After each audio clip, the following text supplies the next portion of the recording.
Hi there. This is going to be a review of the movie Joyride. No, not this 2023 epic about a girl's trip across China. It is in fact about the 2001 film called Joyride. It's been a while since I've seen it, so I went down to my local Blockbuster, tried to pick up a copy.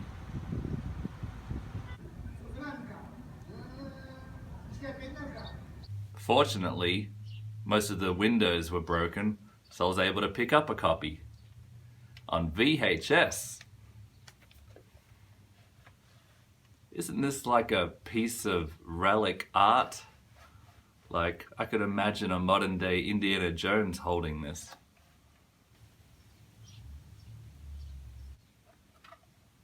Please remember to rewind. And they did.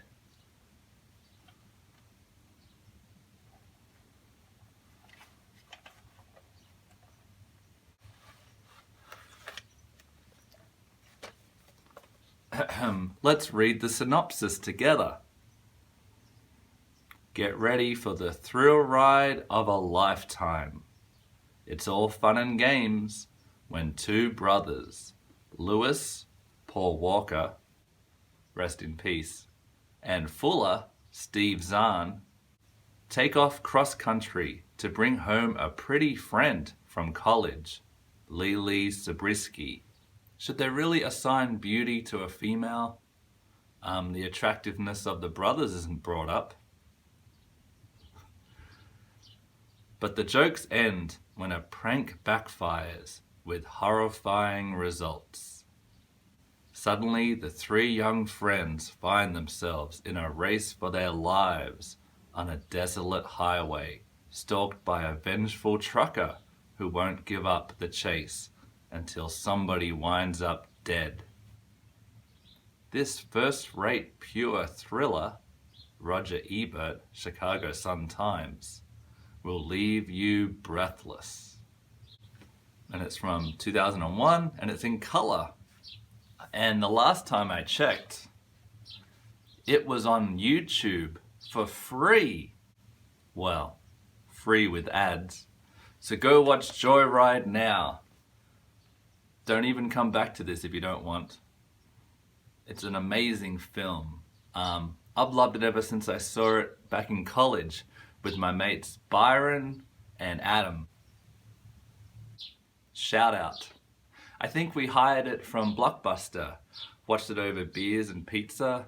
The way the Rusty Nail character pronounces candy cane, we used to mimic that for years. It's a high-octane Hitchcockian thriller that displays the freedom of the American highway system, but also its vast isolation. I think there's a lot of meaning in this movie that is just below the surface. It also is about the prehistoric internet, as the CB radio is called in this film. So it's like Smokey and the Bandit meets Psycho, or just Duel by Spielberg. So Paul Walker's character, Lewis, is on his way to pick up his friend, Vanna, Leelee Sobieski, from college when he has to bail his brother out of jail, Fuller. On their way, they start messing around with the CB radio, and they begin communicating with a truck driver named Rusty Nail. Just that name is wonderful, like it's almost phallic. Anyway, Paul Walker's character pretends to be a girl named Candy Cane. Candy cane. Trying to trick the truck driver, and it works. I love it, like the shyness of Rusty Nail at first. He says, I've never really done anything like this before. It's wonderful, like a lonely, isolated, introverted truck driver. And they're toying with him. Anyhow, they lose contact with him. They stop at a motel, the Lone Star Motel in Table Rock, I think.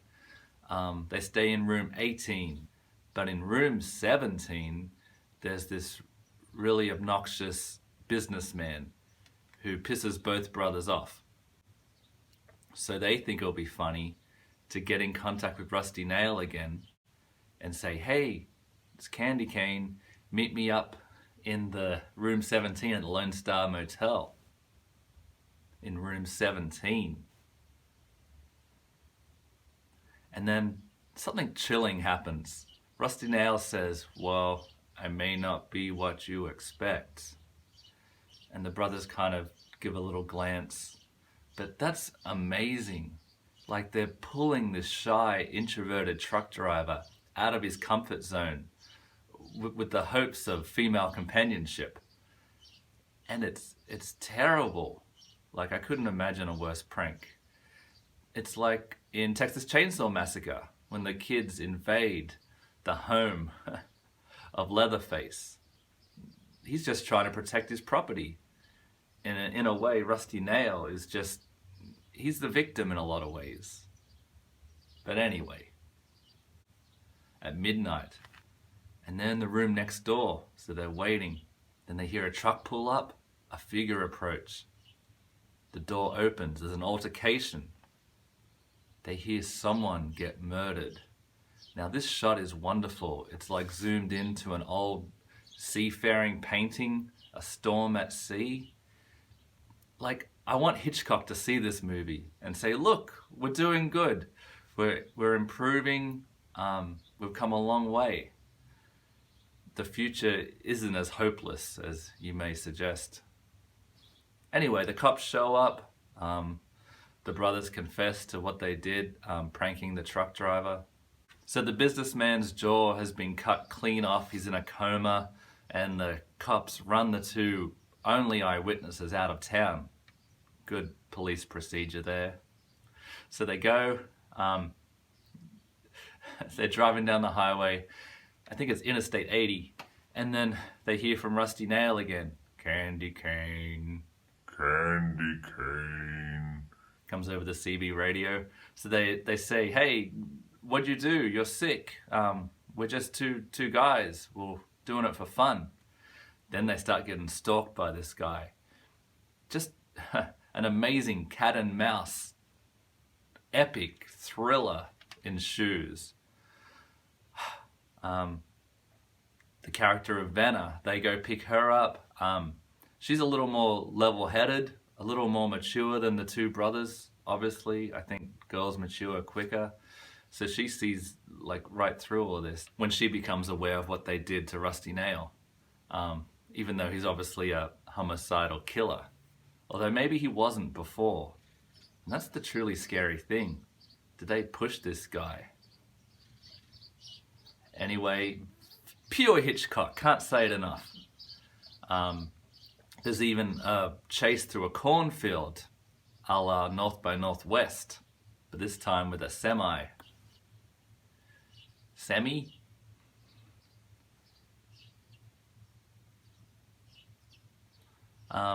Great film, great ending. I think there's alternative endings out there on YouTube.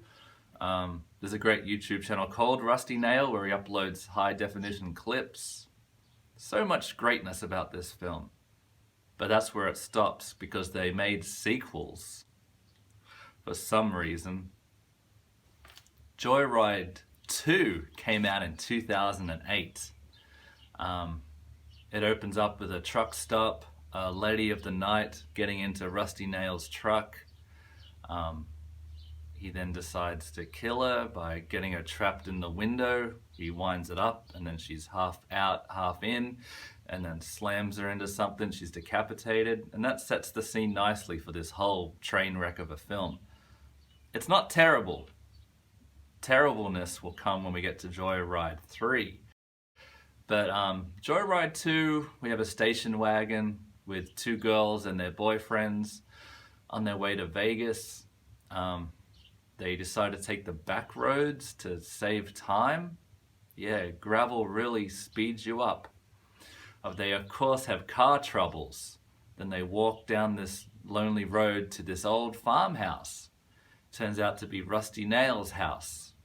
Now this could be great. We finally learn more about the character, what makes him tick, more of his backstory. But no, they just search around. They find like an old classic car in the garage and steal it. They leave a note in their phone number saying, hey, we're going to bring this back, but don't worry, thinking that they'll bring it back before the owner of the house returns home.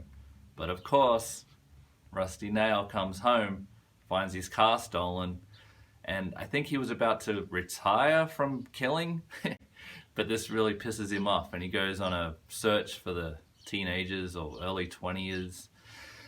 Rusty Nail causes the main antagonist girl Goldilocks, because she has blonde hair. Goldilocks. It's kind of in the same vein as Candy Cane, so appreciate that. And that's about it. Not a bad film. No masterpiece though. I mean, the first movie was like Citizen Kane compared to this. Citizen Candy Cane. So this one is, so part 2 is like a Tales from the Crypt, Friday the 13th TV series episode. Good, but pointless. So spoilers for the end of this. Not only did they steal Rusty Nail's old Chevy, they also stole the ending to Duel, where the truck goes over the canyon in slow motion and explodes. But Rusty Nail, it's implied that he survives to fight another day. Which brings us to Joyride 3. Roadkill. Now this came out in 2014. I didn't even know there was a third one. But I researched it, so you don't have to. You're welcome. So this one starts off in a motel room with 2 druggos who are trying to lure a truck driver into their motel room so they can steal his money for drugs. And of course they communicate with Rusty Nail. Now the girl's name's Candy. And he says, I once knew a candy cane once. Did he though? Then he comes there, obviously he wins whatever battle ensues, ties them to his truck, and now this guy is just Jigsaw from the Saw franchise, just torturing people for fun, playing these little games with them. In the first movie he was the victim, just minding his own business, I think. And now he's just this vicious killer, trying to kill anyone who slightly wronged him. So the main antagonists are a race team with a NASCAR driving north. So that's kind of cool, there's a race car. They of course cut off Rusty Nail's truck. He gets upset with them, chases them. That's pretty much it. He survives at the end. I wouldn't go out of your way to watch this film. Cross the road if you see it coming towards you. And that is the Joyride trilogy. I heard rumors that they're gonna make a 4th movie about Rusty Nail's backstory called Rust, but apparently Alec Baldwin killed someone.